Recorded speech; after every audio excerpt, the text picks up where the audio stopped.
So basically my work entails literally, I call it spreading the gospel of the CBC app, literally visiting schools all across the country. We are talking about it could be up to 150 schools per term, engaging with different directors, different school heads, different teachers, just trying to understand the challenges that they go through in relation to implementing the education system. Throughout my experiences in visiting different schools across the country, we would ask teachers and we would ask school directors, even head teachers, what are the most pertinent challenges that you face in your day-to-day work? And there is something interesting that arose from most of these conversations. Actually, there are two things that I noticed. And one of these two things is schools think that the grass is greener on the other side. For instance, if I go to a school in Gatundu, which is actually something that happened. If I go to a school in Gatundu, the teachers tell us, heri shule za Nairobi. Okay? Schools in Nairobi are having a better time. And when we go to a school in Kilimani, for instance, they would tell us, heri shule za mashinani. Okay? Which we found this quite interesting. And their reasoning would be, schools in mashinani, they can use locally available materials easy and they have space. So the activities that the curriculum, should I say, recommends or demands, they can implement it in a more easier way. So we noticed that people usually peek over the fence and think that the grass is greener on the other side. When we ask them specifically, what do you go through? Now, it became interesting that teachers and school administrators across the country are telling us the same thing. Okay? Like for instance, a school in Embu would tell us that CBC has too much paperwork.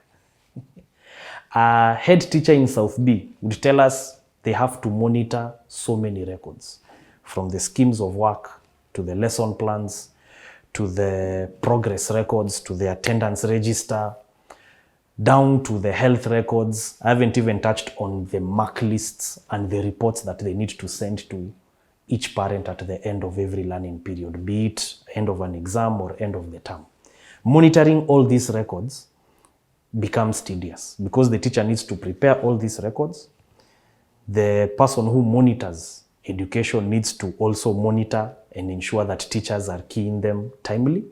And then if the director and the head teacher are different people, the head teacher needs to present these records again in a concise way to the school owner. I have gone to schools with up to 2,000 learners, whereby the school tells us, or tells me rather, that they have stored thousands of assessment books in a room, literally, simply because they don't know how to transfer this data in a concise way.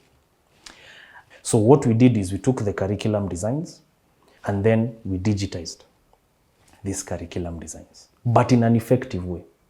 Okay?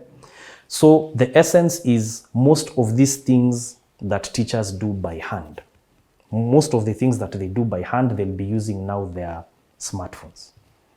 There is a reservation when it comes to matters concerning technology, whereby people fear that it can enforce laziness, it can enforce people not being thorough, it can enforce a certain level of falsification of records, which granted is a genuine concern. However, what is interesting and what I usually pose to school directors or to any person even watching this video, if you're a school director or if you're a teacher, is don't you think they are still doing the same if they're using the handwritten records? In fact, if you are relying on the handwritten records, the falsification even becomes easier because it is difficult to track it. It is difficult to actually diagnose whether there's a discrepancy between what is happening in class and what the teacher is reporting that they have done. So we addressed this problem in a way that is a game changer for you as a school director, for you as a teacher, for you as a school administrator, and also for you as a parent. We're looking at an input versus output mechanism. The input being the lesson plans and the schemes, and the output being the records of assessment. The teacher says they have assessed down to the substrand of numbers. They're saying they delivered the lesson and they assessed. Where's the lesson plan for numbers? We're looking at that situation whereby that consistency will be very visible. I am bold to say that has never happened before. But for the first time, we have made it a possibility for an institution. You'll be able to compare the schemes, how the teacher prepared for the lesson and how the teacher delivered the lesson and assessed the class. That will be a game changer for teachers and also school administrators, down to also how the learner performed in the exam. Also, schools will be able to compare how a child is performing in class in relation to how they're performing in the exam. Aside from depending on the class teacher remarks, for the first time you'll have this data, both formatively and summatively, and you'll be able to compare it. So this has been a game changer for schools, and that is what the CBC app has managed to do for the duration that we have been on the ground and for the schools that have been using us from our inception.